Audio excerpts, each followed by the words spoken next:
That candy-coated clown they call the Sandman. Yeah, they're okay. We're good. We're good. We're good. You want to try a mic, Merle? That's one way to keep me from popping off. Okay, well, and we have here David Gerard is with us, who is probably the hardest working man in the entire Salvation Army this season. I have seen you in at least 4 places, David. You're everywhere. Well, thank you for coming over this frigid afternoon to hear our stories.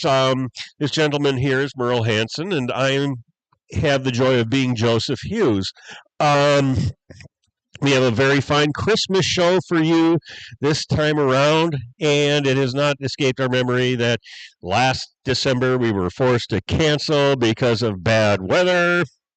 And now it's a balmy 20 degrees. The winds are blowing at 25 miles an hour. And maybe, just maybe, they've got some precipitation for us later on from upstate.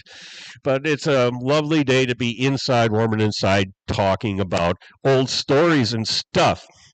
I am going to start off the blather today with kind of like a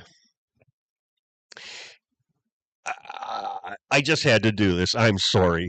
Please forgive me. It's called Winona from the Air. I have to hit pray for me, the slideshow button to make it into a slideshow. Oh, God. From did I? Thank you, Lord. Okay, it's called Winona from the Air. This year I've been rearranging my extensive photo collection. How did I get all of these photos and stuff like that? And why did I categorize them the way I did? It's rather insane. And I realized I had this file of pictures marked Ariel. These are my favorite pictures of Winona. Winona seen from the clouds, or Winona seen from the standpipe. In 1874, the city of Winona installed a standpipe down there by the waterworks. It was taken down in 1954, so none of us remembers it, not even me. No, I don't believe you. That can't be the truth. What did it look? Did you get to go up it? Oh, well, people used to you could go up there. There was a key that you could get from the works manager and go on up there and take a look or even take a picture. And they have taken over the years some pretty awesome pictures off of that standpipe before it came down. And I'm just saying, oh, this is the best. So we'll start out with Wapashaw's Prairie in 1852. This one has been tweaked with artificial intelligence. It used to look like this, and still does, until I zapped all of the streets and replaced the streets and the houses and such with teepees. Because basically, when the white folks got here in 1852, basically, Winona was an island 3 miles wide, 3 miles long, 1 mile deep, and there was nothing but prairie grass, shrubs, and teepees. So that's what they found here. And I think, oh, wow, that's really cool. What else do I got? Okay, no, back. Winona 1881. All of these, I'm just going to make a couple comments and just scroll through these because I plan to show these things over and over again as long as I am allowed to run my pie hole in this town, because it is so much fun to read about Winona when you actually, finally, for once, have learned where all the old buildings were. And so we're just looking over here. The building at upper right is the 1880 Chicago and Northwestern Station. That railroad track leads to the bridge that crosses the Mississippi River. And down at the bottom there, you can see the Tremont Hotel. I mean, these are all the places that you read about in the Winona newspaper project. Winona 1883. This is a nice one because you got the Huff House, that White House there. You all see the Huff House. Right next to it is the old 1856 courthouse, which is still being used because in the middle, and this is not an 1880, well, it kind of is, they're going to put the courthouse we have today. For those of you who are interested, it's block 18 of the original plot. This picture, again, it's a standpipe picture, but you get to see the beat up old Huff House. You get to see the beat up old the old beat up courthouse, and you see over to the right the new courthouse going up. They're not quite finished yet. They're putting the top on it. And you can look to the left of the Huff House. You can see an empty lot at the corner of 3rd and Johnson where the Schlitz Hotel is going to go in. That's how I know it's 1888. 1896, I just love this shot so dang much. This is Winona at its peak. Boomtown Winona. The future was bright. People were still throwing up these huge buildings like the 1891 church building you see. That white building across the street is Blooming Grounds. The old 1870 Porthouse. And at right, you're seeing the butt end, of the Morgan block. It's showing you its hind end right now, but I've got nicer. Oh, God, you should see how many shots I have of the Morgan block now. This is off a postcard. Oh, God. I mean, I have an emotional reaction to this one, John. I mean,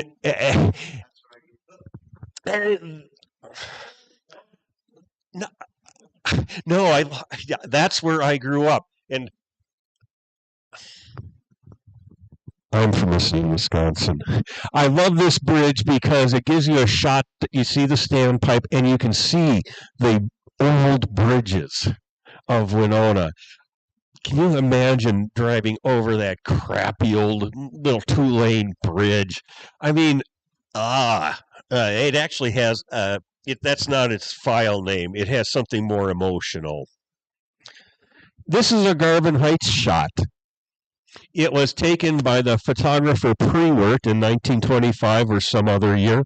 And it gives you a shot. Winona looks so wonderfully green. They're starting to rearrange Lake Winona. But it's not quite the Great Depression yet. But over there on the horizon is it's not Boomtown Winona anymore. It's the River City that's coming out swinging and trying to get through its current junk, but it's still the most beautiful place I know. Another shot from another aerial shot. I think this was taken off of a plane. It's not substantially different. You notice that there aren't a lot of yards out on the east end. This is because people use their yards to grow food. Then I'm going to give you a little breakout from the 1959 I'm doing good. Winona Master Plan. This book came to me. This book came to me as a gift, more or less. I had no idea what I would find. Oh, wow. It's just like not a lot of drawings, but it gives you an idea of what the city fathers, and they were all fathers back in 1959, envisioned for Winona. What you're looking at now is the 4th Street Civic Plaza, which extends, well, the upper one, it comes from the plan, and the bottom one is I used Photoshop. Dig, if you will, the picture of a pedestrian mall extending from WNB and going all the way down practically to the bridge on Winona Avenue. it would take up all of West 4th Street from Main to Winona. And you can see, I don't know whether the Winona is supposed to be a hotel. Shouldn't it have some windows? Well, okay, then maybe it's a department store. Winona already had department stores. How's Mr. Choate going to think about the Winona?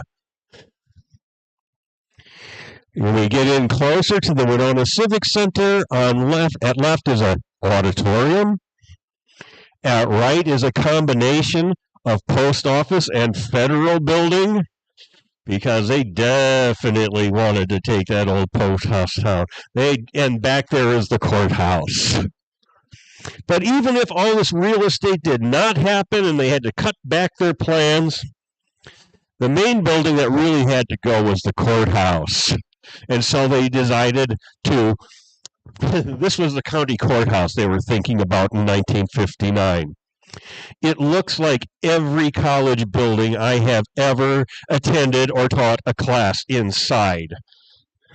I mean, ugh. Let's see, my final picture that I want to show you, I'm about to hand it off to Merle because he's going to be walking 4th Street and telling about the interesting people whose houses are about to get swallowed up by the grand abyss of Oops. This was taken from an airplane, 1951 or some other year. And you take a look at it, I start to understand why the city fathers, get it, they were all fathers back, were less than wild about the county courthouse. It was dirty as bleep. It was all those years of coal heat. It was getting weak in the bones. Yes, it was. And the experience of the downtown leaders of the city of Winona were like, downtown is good. They collected all sorts of data about the traffic and the parking. They took this very seriously. They wanted to do well by Winona. They wanted to make Winona modern. And on January 20th, I will be speaking on the topic of modern Winona at the Wannock Room of the Winona County Historical Society at 11 a.m. That's what I got for you. Take it away, Merle. There's 4th Street. Oh, that's right. Yeah. One of the things that Joe and I really like to do is we like to go talk at St. Anne's and Callista Court. And I'll tell you what, we start talking about stories, and they perk right up because we brought back part of their living that they thought was gone. And we were in there talking yesterday. And my kind of mother-in-law, a Morozek, was a doulman. And she came back in, and when we were talking, and she was just livid because they're tearing down all these things. And she's as conservative as you're going to find. They're tearing down all these things that are part of yesterday's past. She goes, how are the kids going to learn? There's no reminders. Oh, she was animated. Oh, she was animated. But as I look back and I think back and I see back and I feel back. It's Christmas time. And we sometimes forget. We're all in a hurry. We're going fast. We're going this. We're trying to get gifts. We're here. We're worried about what's cooking. We're worried about this. We're worried about that. We're all going to get to the casket soon enough. It don't matter why because if I look back at my Christmas as a child, I remember my grandfather and my grandmother and my family, my aunts and my uncles and my cousins gathering. Because that's what Christmas was, and it was the quiet moments. It's the still night of winter. You go out on your deck and you stare at the sky, and there's nobody moving. There's just lights. And you can feel the quiet of the spirit. So I wanted to wish you all a very Merry Christmas.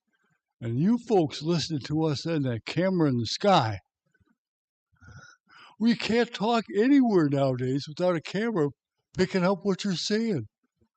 I think about myself as a kid, and I was a good kid. I mean, I didn't go to Cotter like some people.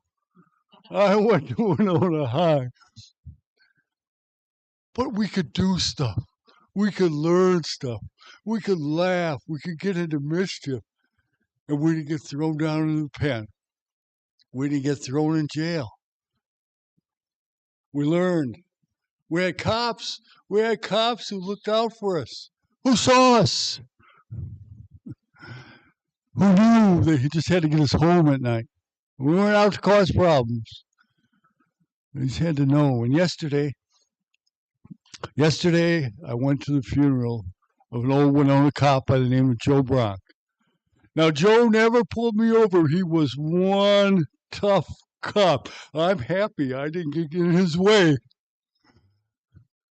But you knew the one thing about Joe, and I get along with his son Dave real good, is you knew where he stood. And you weren't going to change a Bronc. Not yet.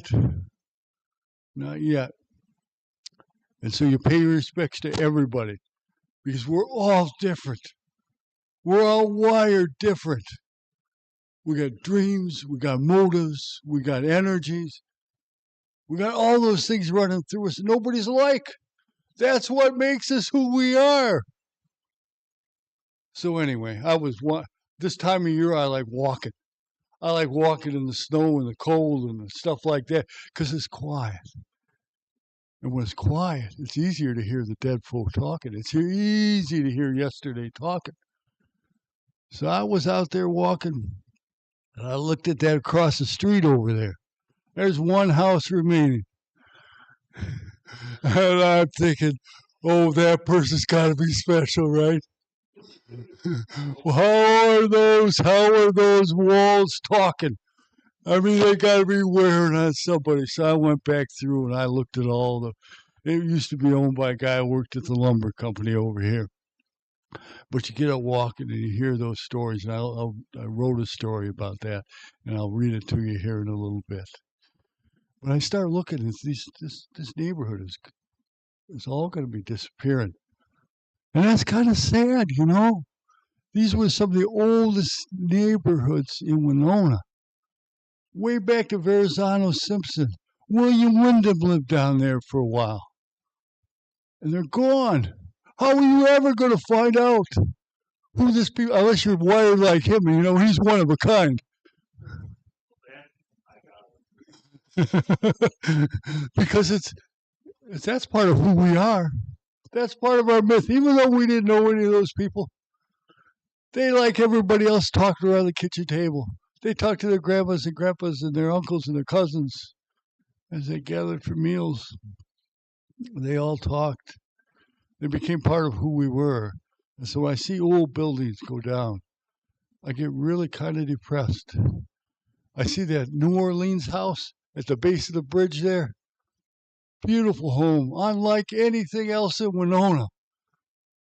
It carries a spirit to it. You walk by that, Mr. Myers, and you're going to say, oh, that's got some wiring to it. That's got some special features to it. And it was owned by a man named Hauser, who grew the largest stained glass studio in the country right here in Winona, Minnesota. Where is it up there? I have a. Okay, it's gray now, though. It's gray, and you're seeing the rear end of it, so you're not seeing. Oh. Yeah. Oh, there. Yeah. And there's no alley, I don't think, on that block. So I've never walked it. I remember going to the Y when I was a kid. That's weird. There's no alley. There's a house that's right in the middle, but there's no alley there. Yeah. And you think about that. The bridge used to come out on Main Street. So this was a quiet neighborhood. And so when they moved that bridge, it changed the whole game. The whole town evolved. It developed.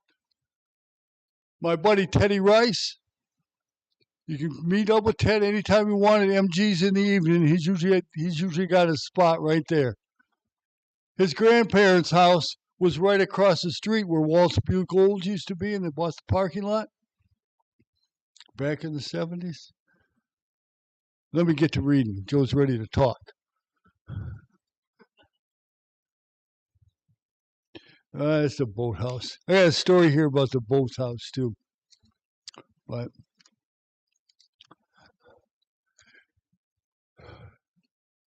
it seems like it's been a while since Christmas looked like Christmas. Snow-covered ground and a nip in the air. The snow came tumbling from the sky around Thanksgiving, and the sky god has let the white stuff flow just enough to keep the white from getting dirty. We used to get a lot more snow, it seems, as I think about snow piles towering over me at the end of the driveway during my younger days. I sat on the steps of the public library, looking at the block that once was. That torn-down block was one of Winona's oldest neighborhoods, and it had fallen on hard times as students filled the rooms where families once slept. It has been the home of some true blue Winona folk like Orrin Fruit Smith, William Wyndham, and Bob Kierlin. And yet one house remains standing as the builders get ready to build a retail apartment complex that will continue the transformation of Winona from the depressing environment to the 70s and 80s to the present-day city it is becoming. As I sat and enjoyed my nighttime smoke, I started wondering who has avoided selling his home to the deep pockets building that new complex. I heard the owner has been offered 7 figures for his home, but he is not interested in selling the house with Zillow appraises at $300K. For all I know, Doc Tweedy or Heisey may have helped deliver a child in that home, but that home is a more recent build, and home delivery was becoming a memory at its birth. That neighborhood has memories of trolley cars and the memories of Lena Weinberg taking her last breath at 4th and Johnson. It knew Cat Emke, who was a fortune teller that masterminded the Gady gold mine scam. It lived down on the corner of 4th and Johnson, where Rocco's once sold pizzas. Old Orrin Fruit Smith, son of Catherine Goddard, would talk about Winona history to everybody who would listen as he sat sitting on his front porch directly across from the courthouse. That house was built on land Verrazano Simpson once owned, and William Wyndham once resided on the corner of 5th and Johnson. That neighborhood is where a young Bob Kierlin started his life journey. You can't escape your roots. We carry the myths of our parents inside, as Winona will tell you, that you can overcome your circumstances, but you also see the seed didn't fall far from the tree. And that is one of the things that makes Winona special.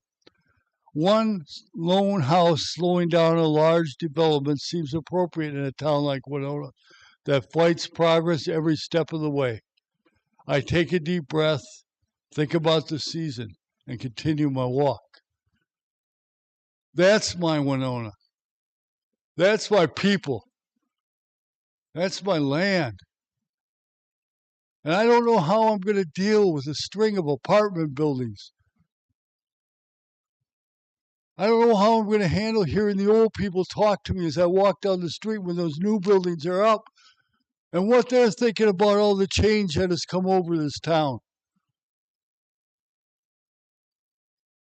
Without our past, we can't be our present. We can't be who we are.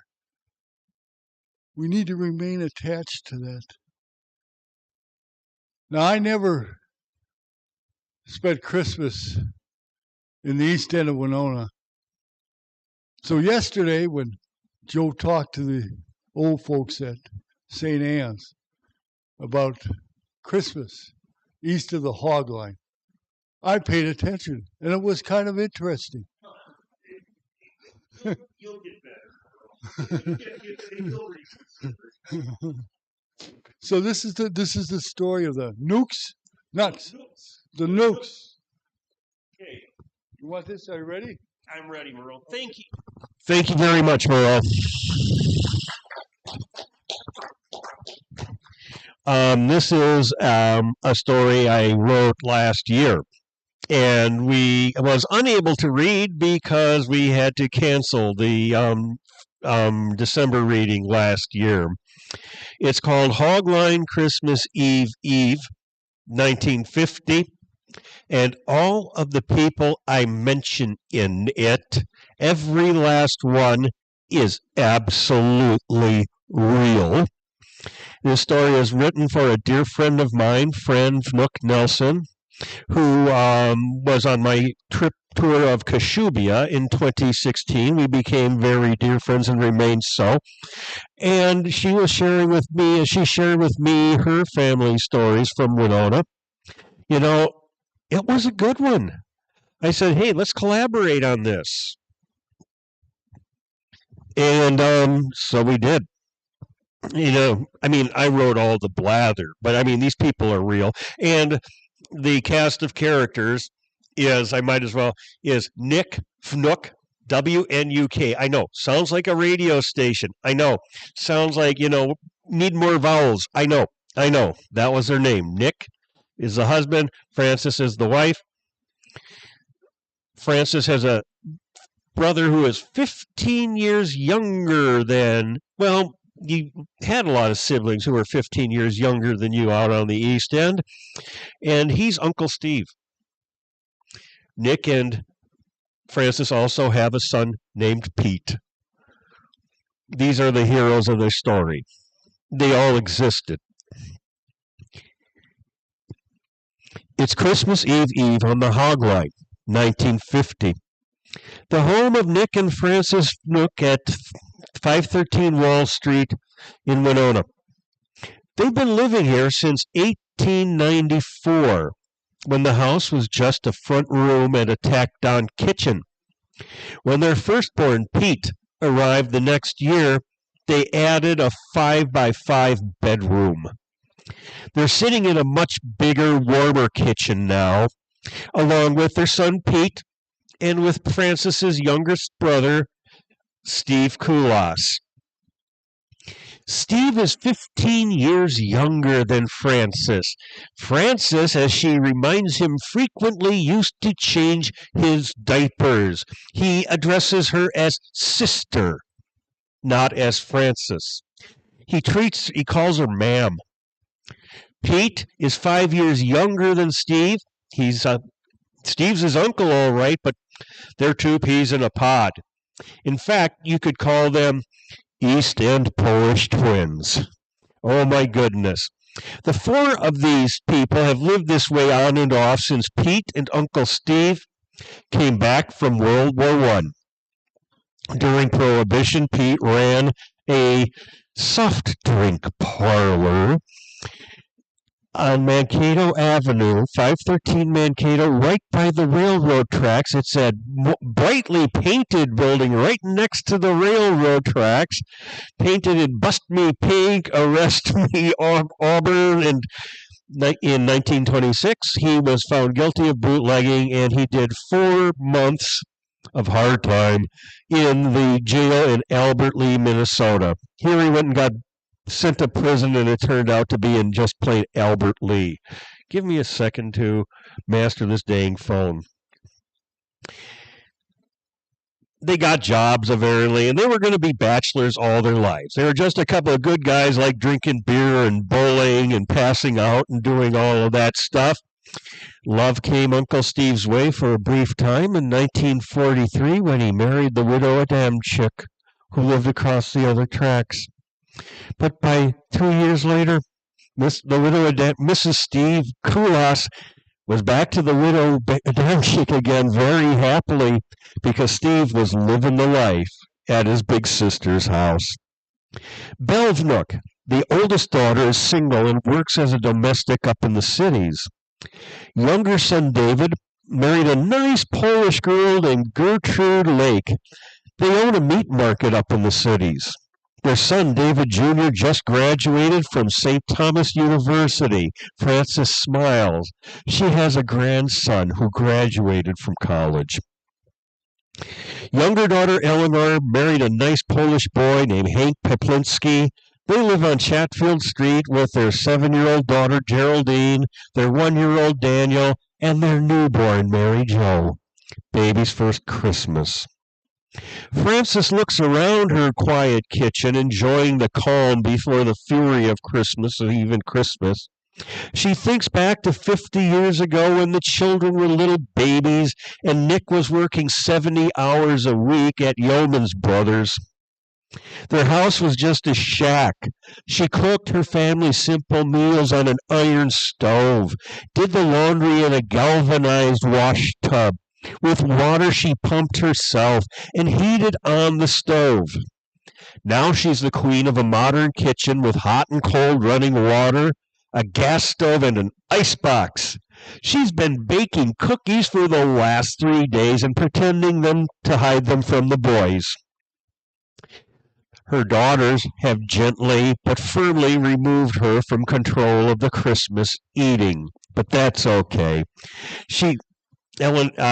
Frances has been caring for others all her life. She's ready to start supervising.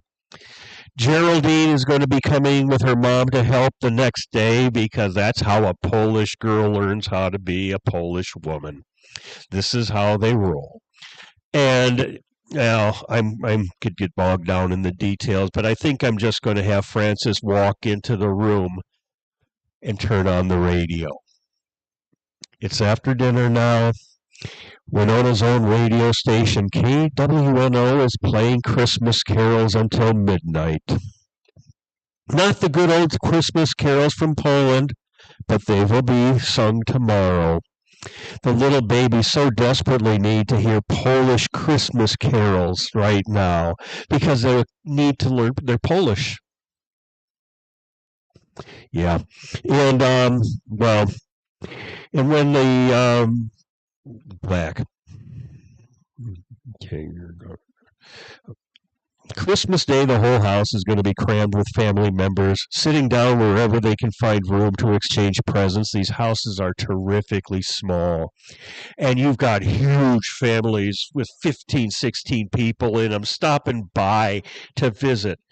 I got to grow up, I got to have Christmases kind of like this in the suburbs of Milwaukee, you know, but it was in bigger houses and we had running water and all of that stuff. My God, the entire family, you know, there's a mighty Polish feast after the Drunks Mass.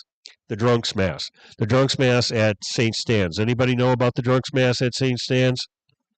Last Mass of Sunday. It's where all the drunks would sit up back behind the organ, where nobody could see them snoozing through Mass and praying to get out early. Christmas Eve closes with the Fnook family's old other family ritual. And this is a family ritual my family had. I think a lot of Polish families in Winona had it. Pete and Uncle Steve are sitting at the kitchen table on either side of Nick. Nick is shuffling a deck of cards. Pete has just finished pouring everyone a glass of Boob's Finest. The boys can top off from the picnic bottle. You all know picnic bottle, right? You don't know picnic bottle. I can explain picnic bottle, but you have to. I'm from Racine, Wisconsin, and as Merle will tell you, it'll be the first to tell you, you can't really believe a word I say about anything. I got that from Dad. But anyway. Yeah, I need to read this junk off the phone here. It has to do with playing cards. Nick is shuffling the cards. Pete has just poured out this huge picnic bottle, a drink of Boob's beer for everybody. The guys can fill up from the big, huge picnic bottle as needed. But when Frances is done with her beer, the game's over. Lights out on Wall Street. It'll be 9 p.m., and the boys are free to hit the sack or clear out. Frances takes her seat, Nick deals the cards, and the Schafskuff game begins, also known as sheep's head or scat. You can also get the same results with euchre as long as you make sure to drink enough. And they start talking. Francis and Nick start arguing about their first year together up in the house on Wall Street. What year was Pete born? Pete doesn't remember. He was too young at the time. Uncle Steve shouts out and says, you know, Nick says, ask Uncle Steve. Uncle Steve was too busy loading his diapers at the time to notice. I mean, the idiotic banter that goes around the table while you're drunk and playing cards is essential to the having of a happy holiday if you're doing it Polish style. And so on. This type of deep philosophical discussion over Schafskuff and boobs beer takes place all over the East End on Christmas Eve, 1950. Francis and Nick started out with a one-room house down by the tracks. There were hard times. They lost 3 of their 6 children, and not a childbirth. But Nick and Francis have made their way through the oceans of cheerless pain. They're safe at home, and so is their family. And wonderful as a completely Polish Christmas can be, it's also wonderful to just sit around the table telling stupid jokes, drinking, and playing cards. Frances smiles as she deals the deck. Last hand, gentlemen. Thank you.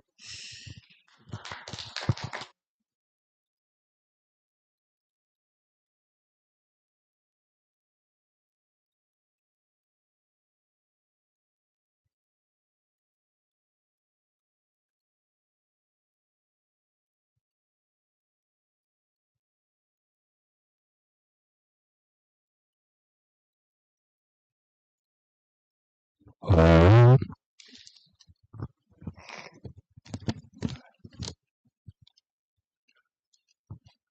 Whew. I like that story. I like Joe's story. Well, I like walking. Here, there, everywhere. I like walking Winona State. I like walking the neighborhoods. I like walking downtown. I walk through the East End with some trepidation always. I know the boys that come from east of Mankato, and they're special. Yes, they are. And at one point in time, a large part of the East End attended Cotter High School. I'm not sure that's the case anymore. But if you get a chance to tour Cotter High School, you really should. I was a Winona High grad, and I walked into that Cotter High School, and they gave me a tour, and it is as schools should be. And it shouldn't make any difference whether they're a privately funded school or publicly. That is the best chance for our kids. Anyway, I was walking in a different direction other than Cotter, and I was headed down towards the river. I kept walking in the light falling snow of downtown Winona, stopping in for a delicious bowl of clam chowder at the boathouse. The warm soup felt good going down, and I felt myself relaxing. It's nice to have a viable restaurant like the boathouse in the building which has had a hard time finding its place. Looking out upon the snow-swept Mississippi River is a nice place to relax, have a nice bite, and think. This wasn't always a nice place. In its early days, the notorious Mississippi House was down across the street by the present-day water department. That place came tumbling down when the lumber warehouse owned by Mr. Farrington burned to the ground. Just a little bit west was the hobo jungle where people who were headed somewhere else put their heads to rest. Couple that with the ladies of the night practicing on the craft on Second, and you have a neighborhood that kids visited with trepidation. At the intersection of Second and Main was a home for the indigent, and in the 20s, a man wanting more booze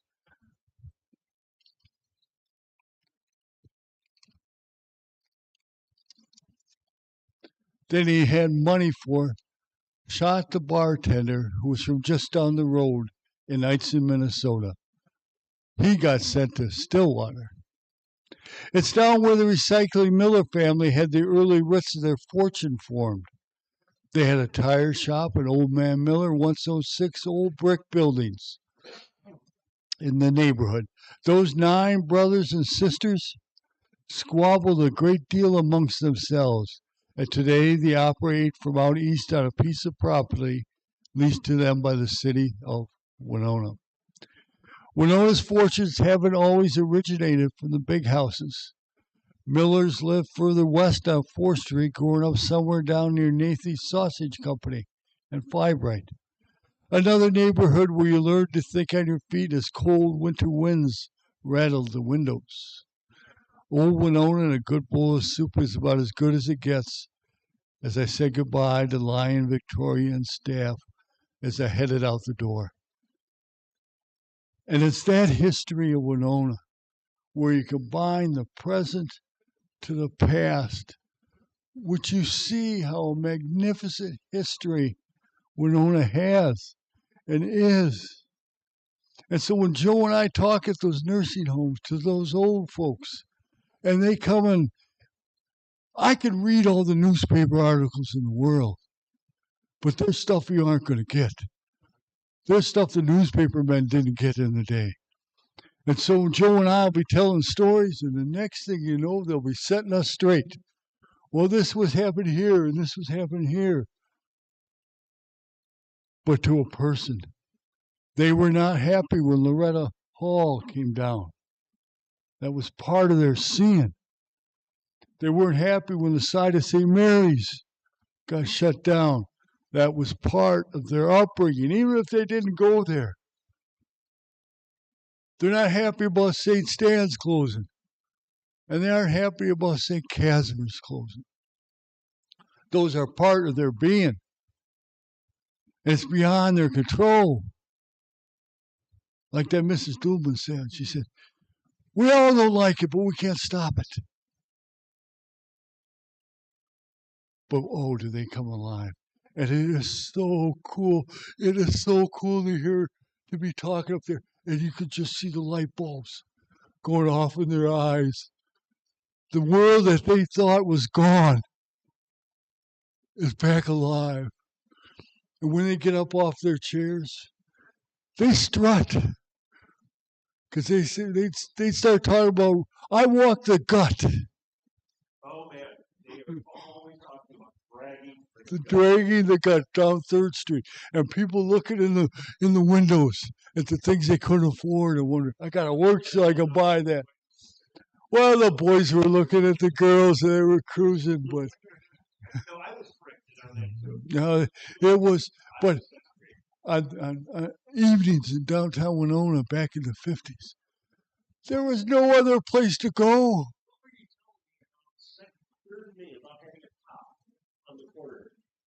Third and Main.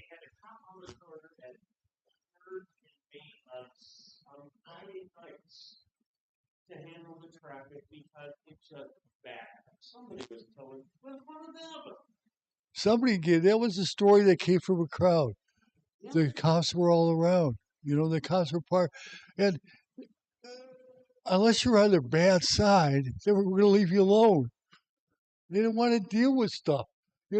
Paperwork? Come on. And you have to, nowadays, there has to be all in order. You're going to get tossed into courts because we got lawyers protecting people. That's just the way it is. But Winona's magnificent. We forget about it. Everybody's got to stop and listen to the sounds of quiet. That's where this magic of Winona is. It's too much noise, too much TV, too much radio, too much digital music, sound. Everywhere you turn, there's noise. What time is it? 4:45. Oh, God, we got 15 minutes. Let's see if some of you can stump Joe and I. Give us a trigger word. I bet we can tell a story. Don't be shy. Over it. No trigger words? Come on, Hammer. Oh. Oh, come on, man. Go for it. Way to go. That was Shaky Dearman.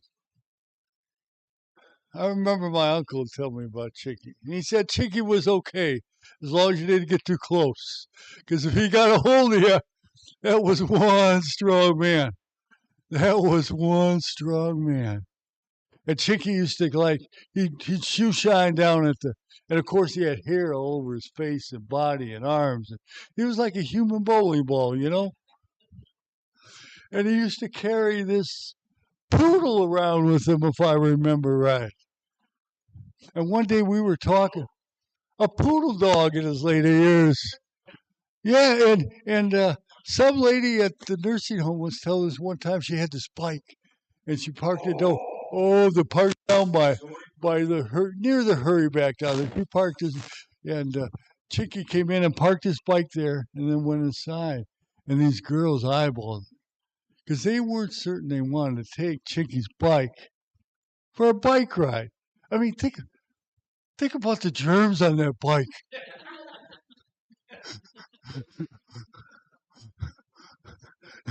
I mean, Chicky he was a Winona legend. And the thing of, he got in a lot of trouble. But the thing about it, anytime you mention the name Chinky Dearman, a smile comes out of people's, it might be a nervous smile, but it's a smile. People remember him. They remember Johnny Lavelle. And what were the brothers? Johnny Lavelle Whistle. And what were the East End brothers? Oh gosh, I think one of them is still remaining. Huh? No, it's gonna come to me. I forget.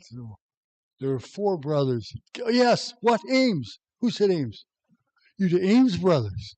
Ralphie and there's one left. Yeah.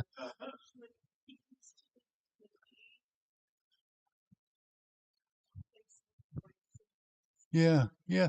You know. Huh? Yeah. And it's people needing a home. Those are the kind of people that need kind of homes, places where they can interact with us. We kind of lost that. The magic that they would bring to our lives. It was just, it was kind of a release. I mean, me, all my problems, and I got a lot of problems. But when I could see Chinky, I could say, "Whew, I ain't that bad." And, yeah.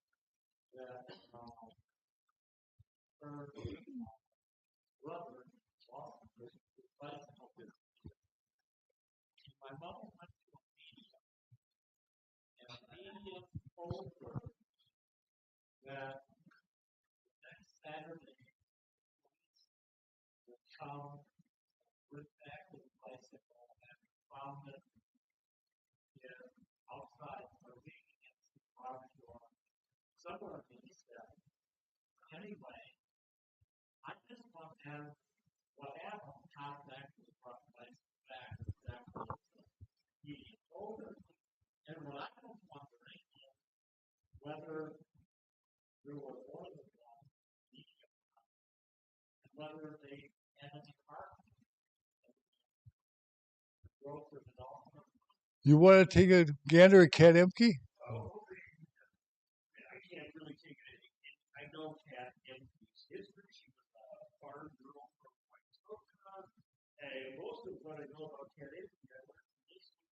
Oh, well, Cat Emke was the lady down on where Rocco's Pizza was, where the Varsity Inn on 4th Street, right there. Um, right, about a block away, and she was right there. Yeah, and she wasn't the originals.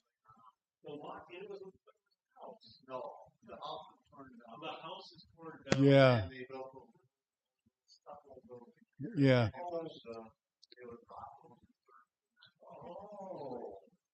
yeah. And it was a candy store, a Volker candy store, way back in the day. So, but Ken Emke was this fortune teller, an energy kind of person who had an office on Dolphin, and it was pretty lucrative because the trolley would go by there. I mean, this is 19. This happened in 1910, something like that. And she teamed up with this college professor, Francis. Bowlesby or something like that. Names is something that BHD. It probably got it had probably had a piece of paper on the wall from Trump University or something like that. And anyway, he she teamed up with him, and she had this. There's a relation to the Kiefers out there. They came down from Altura and got their fortunes read, and this lady had a big money line across her hand, and so she said, "Oh, you're coming into some money. You're coming into some serious cash." And it was, this lady kind of flipped out, and she went back and she got her husband.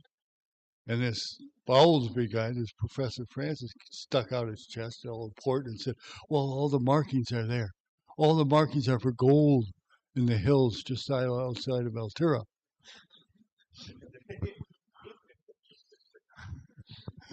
Well, they decided to issue stock. They found three nuggets, three little pieces of nuggets that were probably planted. But it filled those farmers' minds. And they began to sell the shells of stock for $1 and $2 a share. And they sold 645,000 shares of stock. Now, in 1910, $1.3 million was a good chunk of money. Well, they didn't last too long because you know as well as I do what farmers are like when it comes to spending a dollar. It don't come out of their pocketbooks easy. And they started smelling something right away. It was a scam. And they bought fancy equipment. They were using it to harvest and pull up their equipment, their farm crop and stuff like that. Now, no good ever came of those Gainies. That Gainey farm, it's still there, and you got to go through private property to get it. So I don't quite know where. Did you look? Okay, and so I don't know quite what it looks like, but they did the whole thing, lights flashing, and they put on a real show for the farmers of Winona County. And I don't know who invested for Winona, but I'm guessing Winona folks invested in it too. It's a small where things back then were gold in the hills, fresh memories of the California gold rush. So that was the story. Now there's probably other fortune tellers I haven't like that lady. I never heard of her. Yeah, it is. It is, and it makes you wonder what's real and we're all going to face this in the next 5, 10 years with this computer stuff going on. We aren't going to be able to tell what's real and what ain't. Oh, it is. It is really. It's a changing world.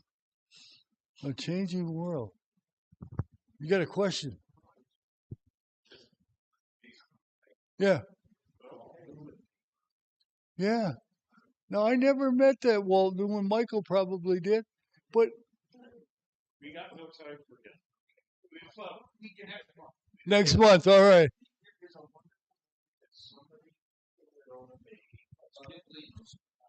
Oh.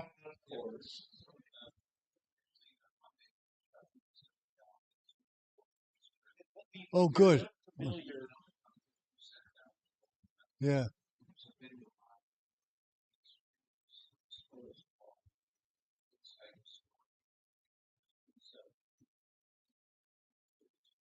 Well, the whole exhibit is amazing, Michael, and they will be putting the Wisconsin exhibit up again.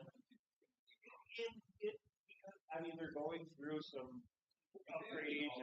They are busting their tails over there.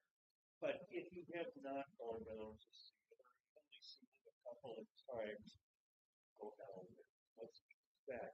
You will see Winona, you will see It'll trigger our memories of Winona. That's what it's all about. Yeah. Yeah, I think it's. We did good. Thank you.